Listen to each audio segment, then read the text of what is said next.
खिप्रो मां ख़बर ईंदा हलो त सिंधी अदबी संगत शाख खिप्रो जी दस्तूरी गॾिजाणी शहीद मखदूम अब्दुल रहीम गिरोड़ी पब्लिक लाइब्रेरी हाल खिप्रो में लतीफ़ एवार्ड याफ़्ता अदीब उस्ताद लिगारी जी सदारत हेठि थी गुज़री, जंहिंमें सिंधी अदबी संगत शाख खिप्रो जे दोस्तनि सेक्रेटरी गुलाम रसूल सेठार, हाजी खान आतिफ बोज़दार, आज़म मल्ला, हकीम इमाम बख्श मंगरियो, कसीम समेजो, मुनवर मल्ला, सोनू लाशारी, अमर डिलियारी, केबी चानियूं समेत समूरनि मेंबरनि शिरकत कई। सिंधु दरिया ते केनाल नामंज़ूर जे उनवान ते पंहिंजी शायरी ॿुधाए माहौल खे गरमाए छॾियो। हिननि चयो त सिंधु दरिया बचाइण लाइ असांखे पंहिंजे हिसे जो कमु करणो पवंदो, सिंध दोस्त किरदारनि खे अॻिते अचणो पवंदो। लतीफ़ एवार्ड याफ़्ता अदीब मुहक़िक़ लेखक उस्ताद लिगारी चयो त सिंधु दरिया फुरिजे पियो, दरिया ते गैर कानूनी 6 केनाल नामंज़ूर आहिनि। हिननि वधीक चयो त वफ़ाक़ी हुकूमत खे घुर्जे त सिंध जे माण्हुनि जे एहतिजाज खे अहमियत ॾियण लाइ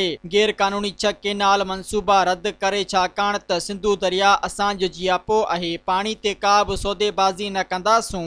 सब्सक्राइब कयो अवामी न्यूज़ HD खे ऐं ताज़ा तरीन ख़बरुनि लाइ ॾिसंदा रहो अवामी न्यूज़ HD।